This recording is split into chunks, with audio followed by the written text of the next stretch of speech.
Bonsoir à tous, ravi de vous retrouver pour un nouveau numéro d'On en parle. En 2008, un seuil a été franchi.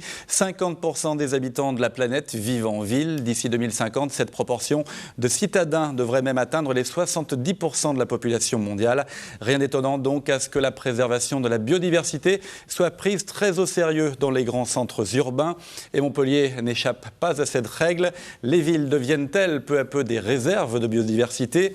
Que fait-on pour y préserver la faune et la flore, pour éduquer la population et notamment les enfants? Quelles sont les conséquences de cette gestion de la biodiversité pour l'environnement immédiat des grandes agglomérations? Et chez nous, ce sont notamment les étangs et la Méditerranée. Autant de questions auxquelles nous allons tenter de répondre avec nos trois invités. Et on commence par vous, Philippe Croze. Bonsoir. Vous travaillez à la ville de Montpellier, vous êtes le directeur paysage et biodiversité. En face de vous, Clément Baudot, bonsoir. Bonsoir. Vous êtes chargé de mission au SIEL, S-I-E-L, c'est le syndicat mixte des étangs littoraux, une structure qui gère la préservation des étangs palavasiens. Et puis Pierre-Olivier Cheptou, bonsoir. Bonsoir. Vous êtes chercheur au CNRS dans un laboratoire qui est le Centre d'écologie fonctionnelle et évolutive et vous menez notamment des recherches sur la ville en matière de biodiversité. Et je rappelle que les 20 et 21 mai prochains auront lieu à Montpellier la fête de la biodiversité, ateliers, conférences, animations sur l'esplanade. Nous aurons l'occasion d'y revenir évidemment. On va détailler ce qui est fait en ville et autour de la ville en matière de biodiversité. Mais d'abord une question totalement provocatrice évidemment. Est-ce qu'il n'y a pas un paradoxe à parler de biodiversité dans des villes qui ont grignoté d'année en année les espaces naturels? La ville, c'est plutôt synonyme de béton un petit peu quand même, mais aussi de pollution. À Montpellier, on a cet énorme cordon autoroutier de l'autoroute A9 qui traverse la ville. Donc est-ce que la notion de biodiversité en ville est réelle ou est-ce un gadget pour suivre la mode écolo et pour se donner bonne conscience quelque part? Philippe Croze. Non, c'est pas pour se donner bonne conscience, parce que quand on ouvre un petit peu les yeux et qu'on se promène dans Montpellier, on s'aperçoit qu'on a su garder ici un certain nombre de grands espaces naturels où se réfugie une bonne partie de la biodiversité que possède la ville. Mais également, la biodiversité elle se niche un petit peu partout dans les interstices de la ville elle-même. Et on peut découvrir des choses, Pierre-Olivier le sait tout à fait, entre deux pavés. Et c'est vraiment c'est de la biodiversité ordinaire. Montpellier n'est pas un hotspot de la biodiversité mondiale. Mais je crois que faire ouvrir les yeux de nos concitoyens sur ce type de biodiversité, c'est hyper important. Il y a un vrai travail d'éducation, on va en parler pendant cette émission. Pierre-Olivier Cheptou, justement, est-ce que la ville est un laboratoire de recherche intéressant pour vous, chercheurs? Absolument. Bon, d'abord, je dois dire qu'effectivement, la biodiversité, ça peut paraître comme paradoxal en ville, parce que les villes n'ont pas été conçues avec l'idée de nature. Elles le sont maintenant, les villes du futur, les quartiers qui arrivent maintenant à Montpellier? Il faudrait en parler à des architectes. Oui, je pense que c'est une réflexion qui est menée au niveau des architectes. Ouais. Mais donc, effectivement, il y a un paradoxe là, c'est-à-dire qu'on n'a pas du tout construit les villes historiquement pour préserver les processus naturels. Éventuellement, on l'a conservé dans des jardins bien contrôlés, des espaces verts, etc. Maintenant, le fait est que des plantes sauvages qu'on n'a jamais amenées dans les villes s'y trouvent et s'y reproduisent. Et donc la question pour l'écologiste que je suis, l'écologie scientifique, c'est si elles sont là, expliquons pourquoi elles sont là et comment elles fonctionnent. Est-ce que ça veut dire qu'en ville, il y a moins il y a des agressions différentes qu'en campagne? Parce qu'effectivement, au niveau des cultures, on pense aux pesticides qui sont particulièrement destructeurs pour la faune et la flore. Est-ce qu'en ville, on a des préservations par rapport à ce type de produit, par exemple? On va en parler, on va développer tout ça. Mais je pense que peut-être mon voisin en parlerait mieux que moi sur ce qui a été fait au niveau de la gestion. Mais bon, la première chose qu'on peut voir, c'est que nous, on s'intéresse par exemple, on s'est intéressé à un habitat qui peut paraître ridicule, c'est le pied des arbres. Donc 1 mètre carré au pied des arbres. À Montpellier, on peut identifier dans le quartier d'Antigone 120 espèces différentes. Petites plantes herbacées, petits pissenlits, des choses que les gens peuvent connaître. Dans ces carrés, ce qui n'est pas du tout négligeable, c'est à peu près de l'ordre, c'est un peu moins, mais c'est à peu près de l'ordre de ce qu'on peut trouver sur des friches dans la campagne, aux alentours de Montpellier. Voilà. Donc le premier constat est que de toute façon, on ne peut pas la négliger. Voilà. Et ensuite, moi, oui, effectivement, en tant que scientifique, ça m'intéresse d'étudier ce qui se passe là, parce que c'est une sorte de caricature moi, ce qui m'intéresse, c'est aussi de faire les liens entre ce qui peut se passer en ville, mais aussi est-ce qu'il n'y a pas des caractéristiques du milieu urbain qu'on peut retrouver ailleurs? Et typiquement, c'est des milieux très fragmentés pour les plantes. Et la fragmentation, on la trouve partout, dans la forêt amazonienne. Voilà. Clément Baudot, la biodiversité et puis ce qui est fait en ville, hein, la ville n'est pas refermée sur elle-même, elle est ouverte sur un certain nombre d'espaces et notamment les étangs palavasiens, les étangs littoraux que vous connaissez bien. Justement, cette biodiversité qu'on retrouve en ville, est-ce qu'il y a des incidences notamment sur le fait qu'on retrouve cette biodiversité? Est-ce qu'il y a des incidences sur la vie des étangs, sur ce qu'on retrouve aussi en biodiversité dans les étangs aux portes de la ville, je dirais? Justement, vous l'avez bien souligné, que les villes ont grandi sur les espaces naturels. Donc effectivement, ce qu'on retrouve aujourd'hui dans les espaces naturels, on les retrouve aussi en partie en ville, dans certains espaces, qui soient confinés comme des pieds d'arbres ou alors qui soient plus vastes comme certaines friches ou certains parcs urbains. Et donc le lien, en fait, il est tout à fait... il est énorme en fait entre un espace naturel conservé que sont par exemple les étangs palavasiens ou que peut être ces espaces urbains qui ont un impact sur ces espaces naturels et donc sur lesquels il faut travailler. Et accueillir la biodiversité dans la ville, ça veut aussi dire préserver ces espaces naturels de différents intrants qui pourraient arriver, de pollution phytosanitaire, ce genre de choses. Faire attention effectivement à ce qu'on rejette dans le milieu et la liaison justement, Philippe Croze, entre ce qui est fait en ville et puis l'environnement immédiat, elle est cruciale et essentielle. Essentiel. La prise de conscience en fait du respect de l'environnement et de l'impact que peut avoir une ville sur son environnement immédiat, comme les étangs du littoral, c'est une préoccupation de tous les jours. Et c'est pour ça qu'on a adopté une politique, par exemple, en matière de phytosanitaire sur Montpellier, qui est d'interdire totalement l'usage des produits phytosanitaires dans notre gestion. On va parler de la gestion de l'eau un peu plus tard. En tout cas, il y a beaucoup de choses qui sont faites au niveau de Montpellier. Un plan biodiversité est mis en place. Il a démarré en 2010. Il ira jusqu'en 2014 minimum. En tout cas, pour le moment, il est prévu pour 4 ans. Les objectifs de ce plan biodiversité? Alors, il y a deux objectifs principaux. Le premier, c'est vraiment impliquer les habitants dans la démarche, les associer au maximum. Et le deuxième, c'est profiter, entre guillemets, de la présence d'une communauté scientifique reconnue de façon internationale sur ce thème de la biodiversité. Et qui est sur place. Pour pouvoir travailler avec eux et faire profiter l'ensemble de la communauté montpelliéraine de cette richesse. Il y a une vraie notion d'échange avec les scientifiques, c'est réel. Absolument, oui. Je veux dire, nous on travaille depuis 2003-2004 sur ces pieds d'arbres là, et on collabore avec la ville parce qu'on a des exigences. On essaie d'accorder nos violons pour que ça fonctionne avec ce que font les espaces verts. Alors, on va pas passer en revue, faire un catalogue de tout ce qui est mené.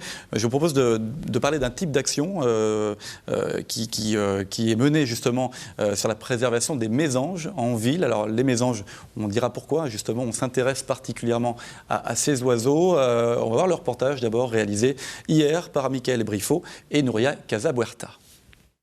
C'est le printemps, le moment des naissances chez les mésanges. Dispersés dans les parcs de Montpellier, 400 nichoirs sont installés pour accueillir les différentes couvées. L'objectif, donner un coup de pouce à la nature. C'est bien de mettre les nichoirs, ça aide. Ça aide à augmenter les populations des espèces comme les mésanges, voir si on a des œufs et quelle mésange vient, si c'est une mésange charbonnière ou mésange bleue. La mésange est une espèce d'oiseau fragile, sensible à la qualité de son environnement. Alors, installée en pleine ville, elle est un véritable indicateur de l'état de la biodiversité. Et pour protéger les mésanges, il faut protéger l'ensemble de sa chaîne alimentaire. C'est pourquoi même les insectes ne sont pas oubliés. L'objectif de ces nichoirs, c'est reconstituer une sorte de micro-habitat dans lesquels on pourrait les retrouver à l'état naturel. Donc l'objectif, c'est d'offrir en fait des sites de nidification aux différents insectes que l'on peut retrouver sur les différents quartiers de la ville. Donc en fait, elles sont composées à la fois de cailloux et de bois morts dans lesquels en fait on a percé. On a fait des trous dans lesquels notamment les abeilles et les bourdons viennent se reproduire. Un ensemble de mesures et de petits gestes simples qui n'ont qu'un but, préserver l'environnement.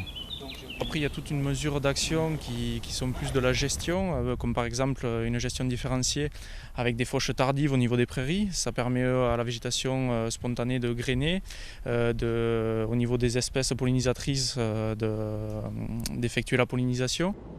En quelques années, 70% de la population mondiale vivra en ville. Et le combat pour conserver la biodiversité se déplace maintenant sur le terrain urbain. Le but, changer les habitudes des citadins. C'est de la sensibilisation pour faire comprendre aux gens qu'il y a un équilibre naturel à retrouver au sein de la ville, changer les comportements, puisqu'en fait le principe c'est d'agir local mais penser global. Donc par exemple, je cite toujours l'exemple de la personne qui va acheter une table de jardin en teck. Elle impacte la biodiversité lointaine, que ce soit en Thaïlande ou en Birmanie. 60% des Montpelliérains se déclarent prêts à passer à l'action en faveur de la nature. Et ils peuvent commencer à prendre leurs envols dès ce week-end à la fête de la biodiversité. 60% des Montpelliérains motivés par la biodiversité, Philippe Rose, c'est quand même pas mal, c'est une bonne nouvelle. On a été, je dirais, agréablement surpris par justement les résultats de ce sondage.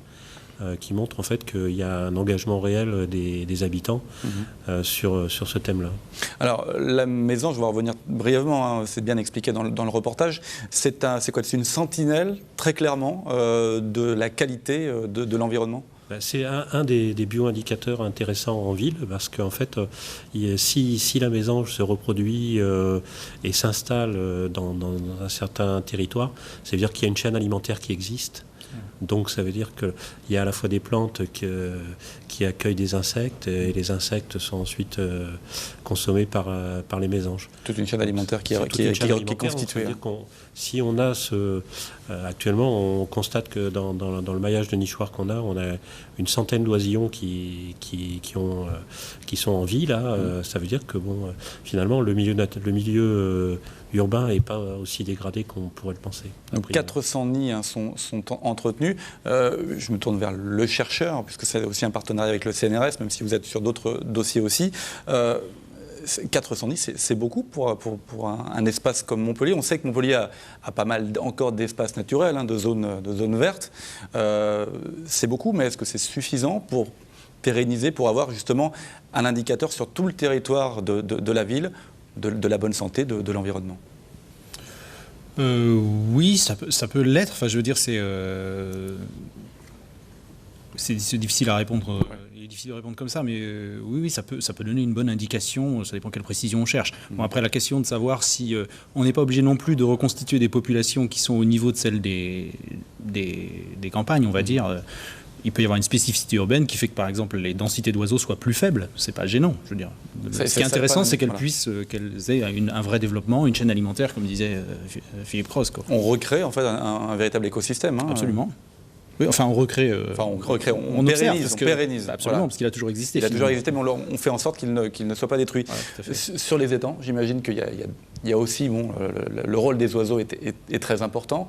Est-ce qu'il y a comme ça des actions qui sont menées justement pour aider certaines espèces à rester en place, à continuer à se nourrir normalement? Est-ce qu'il y a des exemples aussi sur les étangs palavasiens? Alors on peut citer notamment l'exemple des sternes naines, qui sont des petites hirondelles de mer que beaucoup de gens dans la région connaissent, qui font l'objet chaque année de mesures de protection sur les arrière-plages notamment, avec des filets de protection et de la sensibilisation directe pour inviter les gens à laisser ces oiseaux se reproduire sur ces arrière-plages et permettre un maximum de poussins de s'envoler par la suite. Donc voilà, là c'est pareil, c'est le même type d'opération et de rôle de ces oiseaux. Voilà. Après, pour revenir sur les mésanges, l'intérêt également d'installer des mésanges en ville ou de les favoriser, c'est aussi une méthode de lutte contre la chenille processionnaire du pin, par exemple, qui pose pas mal de problèmes en ville, notamment en termes sanitaires. Et c'est vrai que ces mésanges se nourrissent aussi de cette chenille processionnaire, donc l'intérêt est global. Donc il y a un vrai intérêt pour ces mésanges. Il y a d'autres espèces, Philippe Rose, qui sont particulièrement surveillées, je crois que les chauves-souris notamment. Oui, on lance en fait, à l'occasion de la fête de la biodiversité, le programme de suivi des populations des chauves-souris dans Montpellier. Pour quelles raisons les chauves-souris particulièrement? Les chauves-souris, c'est aussi un très très bon indicateur de bonne santé de l'environnement. Et de la même façon que pour les mésanges, ça veut dire qu'il y a une chaîne alimentaire qui existe.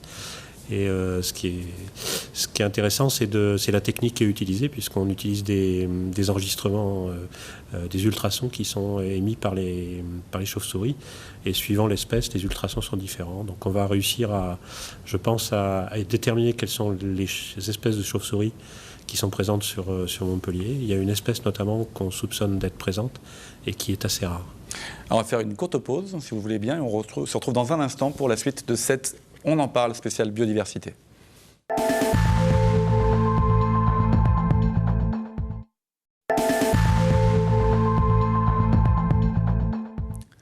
Deuxième partie d'On en parle, les villes sont-elles devenues des réserves de biodiversité? On répond à cette question progressivement dans cette émission.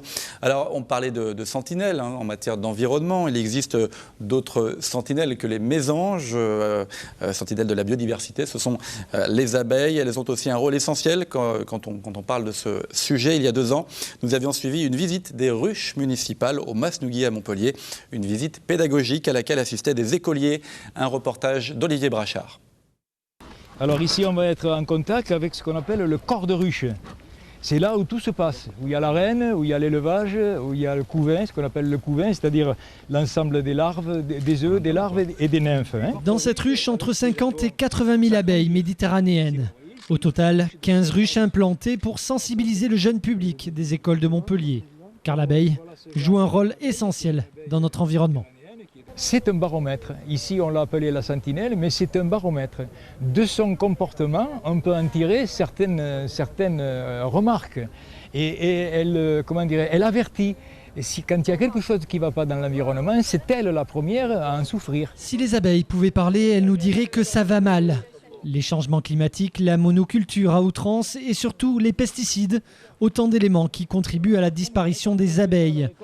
Le taux de mortalité de ces insectes est aujourd'hui de 30 à 40%, seulement 5 il y a 15 ans.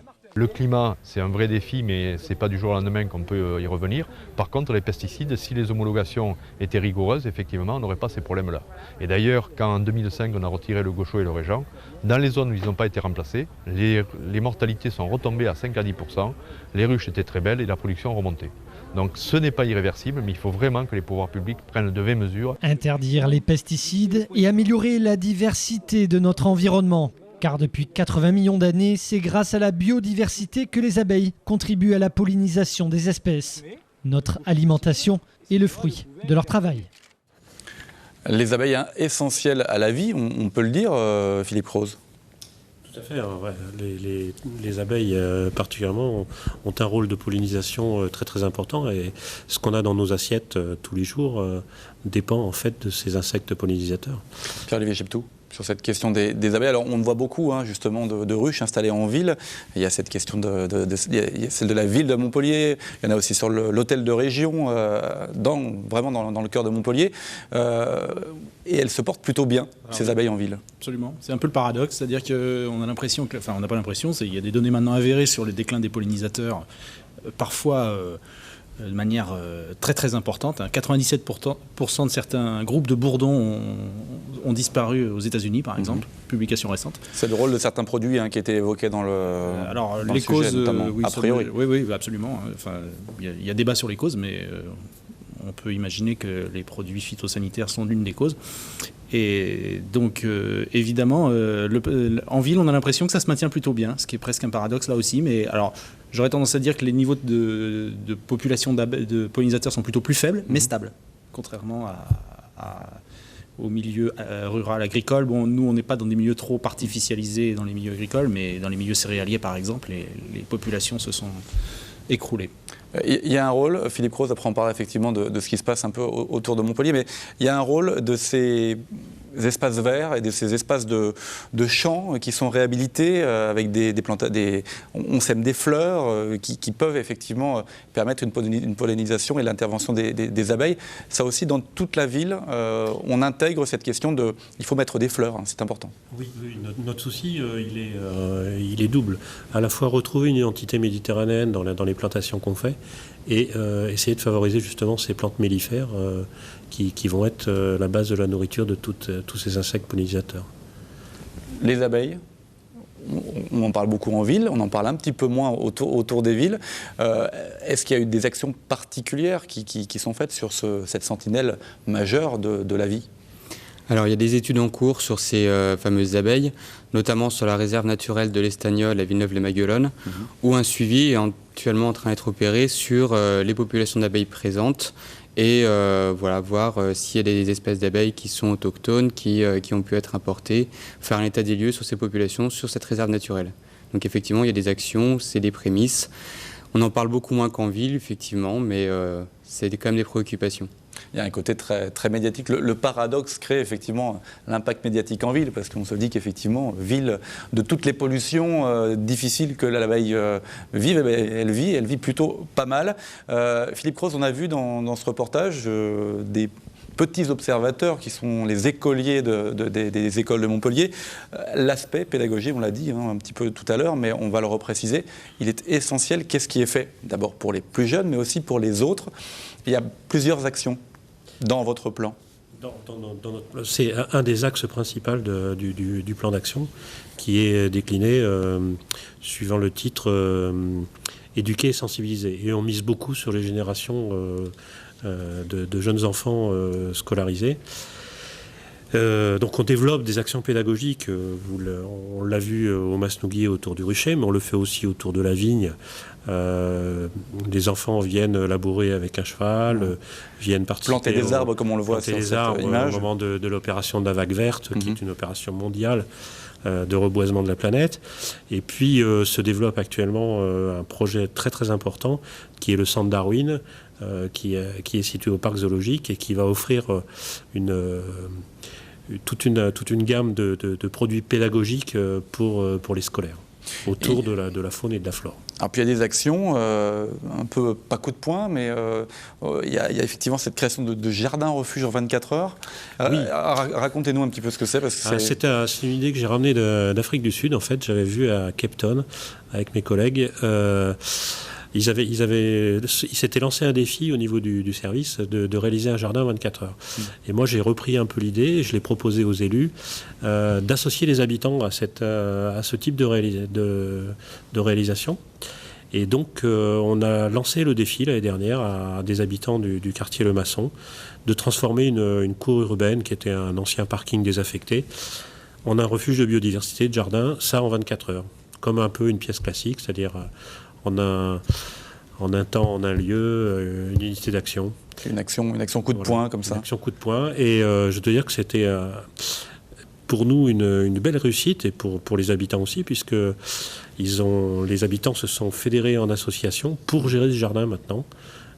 Ils ont fondé une association et ce qui est extraordinaire, c'est que cet espace qui était un espace dégradé, où il se passait des choses pas très très catholiques, on va dire, entre guillemets, il n'y a eu aucune dégradation de constatée depuis que ce jardin est réalisé, depuis le mois d'octobre. Il y a un vrai entretien, un vrai intérêt. Pierre-Olivier Cheptous, justement, sur cette réhabilitation de certains lieux. Alors on parlera des friches, mais il n'y a plus beaucoup de zones comme ça qui sont laissées à l'abandon, dans un foncier sur lequel on construit beaucoup quand même en ville. C'est important justement de conserver des zones de jardin où on puisse effectivement utiliser un peu ces terres-là. Absolument. Moi, je voudrais aussi insister sur une chose, c'est que la question, elle n'est pas forcément de maximiser le nombre d'espèces. Par exemple, si on me demandait mon avis, alors moi je ne suis c'est pas moi qui prends la décision, j'en suis bien conscient, mais je préfère l'idée de laisser certaines choses évoluer de manière naturelle. Alors l'idée des friches, elle est très intéressante, plutôt que de maximiser un nombre d'espèces. Ça on sait faire, maximiser un nombre d'espèces, il suffit de mettre plein de graines, les arroser, et les entretenir artificiellement. Donc l'idée de maintenir des processus naturels en ville, ça me semble très intéressant, et en plus très éducatif pour la population, quoi. Parce que... Sur les zones humides, maintenir des zones, des espaces naturels aussi. Est-ce que c'est de plus en plus compliqué? Est-ce qu'il y a la pression quand même foncière, immobilière qui arrive, même si les zones sont protégées, mais est-ce qu'on arrive encore à préserver, on arrivera dans le futur à préserver ces zones humides? Et heureusement. Non, simplement c'est un engagement collectif sur la préservation de ces zones humides. À savoir que les communes littorales et des étangs palavasiens se sont engagés à préserver ces espaces par différents outils qui sont leur plan d'urbanisme ou différents autres outils que peuvent être un réseau Natura 2000 qui est en place sur le site des Palavasiens, également d'autres types de protections qui sont en route. Donc de ce côté-là, effectivement, il y a toujours une pression foncière, mais c'est un espace qui reste relativement protégé. Protégé et donc protégé aussi par les actions qui sont menées en ville. On revient à cette gestion des friches. C'est intéressant ce que disait M. Cheptou sur il faut quand même laisser des espaces où la biodiversité peut s'exprimer, je dirais, où la nature puisse s'exprimer de façon autonome. C'est important aussi. C'est très très important et en fait on a lancé cette étude il y a 2 ans avec un grand paysagiste qui s'appelle Gilles Clément sur justement ce que lui appelle le tiers paysage, c'est-à-dire des espaces dont personne ne s'occupe. Et on s'est rendu compte qu'on avait une richesse à l'intérieur de ces espaces assez extraordinaire qui nous permettait notamment de saisir des opportunités de liens écologiques entre différents espaces.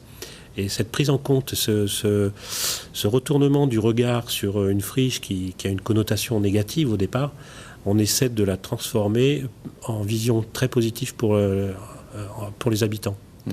Et leur montrer que ce sont des refuges de biodiversité extraordinaires. Et donc on va essayer de mettre une protection sur un certain nombre de ces espaces-là, au niveau de l'urbanisme. Et on va essayer de suivre scientifiquement, avec l'aide donc des chercheurs montpelliérains, l'évolution de ce type d'espace. Vous résisterez à la pression foncière, justement, sur ces espaces-là? Vous tenterez de résister? Disons que je pense qu'il y aura une volonté politique qui va s'affirmer dans ce sens-là. Je voudrais qu'on parle un petit peu de préservation, et puis à travers une espèce de laboratoire de préservation qui est la serre amazonienne. Non, elle est en place depuis maintenant quelques années. À quoi elle sert exactement? Je me tourne vers Pierre-Olivier Cheptou, même si ce n'est pas forcément son domaine. Est-ce que c'est utile, comme ça, d'avoir un espace où certaines espèces sont préservées en ville, dans un endroit qui est quand même très très proche de la ville, qui est proche du centre-ville? Je pense que c'est forcément une fonction par rapport au public, c'est-à-dire que c'est intéressant de connaître les espèces. Enfin, la garrigue, c'est très intéressant, mais il y a d'autres formes de biodiversité. Et donc, en termes d'ouverture pour le public, c'est, à mon avis, fondamental, oui. Alors, on n'est pas dans la même problématique que la biodiversité qui se développe naturellement dans les villes, c'est sûr. Philippe Rose, c'est pareil. Pour l'information, pour l'éducation aussi, hein, c'est important. L'idée, quand cette opération a été lancée, c'était de montrer en fait quelle était l'érosion de la biodiversité dans des espaces beaucoup plus lointains que la garrigue environnant Montpellier. Et donc c'était c'est une fonction particulièrement pédagogique, à la fois aussi de conservation d'un certain nombre d'espèces qui sont menacées dans leur écosystème, mais aussi montrer que l'érosion de la biodiversité dans les forêts tropicales et particulièrement amazoniennes était un réel problème qui nous concernait nous aussi, concernait les habitants de Montpellier. Et c'était important aussi ici de préserver quelques espèces effectivement et de sensibiliser aussi sur cette problématique-là qui dépasse effectivement même nos frontières et les frontières de l'Europe. En matière d'éducation, j'imagine aussi sur les zones humides, il y a des actions qui sont menées en direction des plus jeunes, mais aussi en direction des adultes. Comment ça se passe ? Alors concrètement, c'est une action qu'on mène en lien avec les offices de tourisme qui sont présents sur le secteur, avec une opération qui s'appelle Cap sur les lagunes, qui propose des animations autant en période estivale que hors de cette période, pour découvrir ces espaces naturels que sont les lagunes et les zones humides périphériques, et apprendre à les découvrir sous un nouveau regard. Donc avec différents types de publics, que ce soit enfants, adultes, que ce soit aussi les estivants, puisque apprendre à découvrir autrement l'espace sur lequel on va en vacances, c'est également important. Donc c'est différentes actions qu'on peut mener. Et une fois par an, il y a la journée mondiale des zones humides, c'est au mois de février ? Voilà, c'est début février, c'est le 2 février à peu près, donc le week-end qui borde ce 2 février, où il y a une journée spéciale d'animation sur les zones humides et leur prise en compte.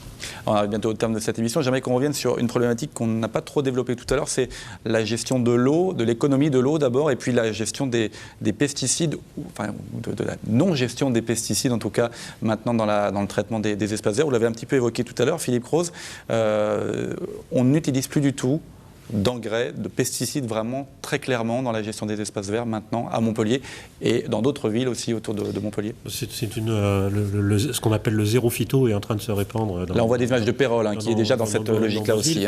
Donc c'est vrai que nous ça fait maintenant 2 ans à Montpellier qu'on a totalement abandonné le désherbage chimique et le traitement d'un certain nombre de maladies à l'aide de produits chimiques. C'est la même chose pour les engrais à caractère industriel.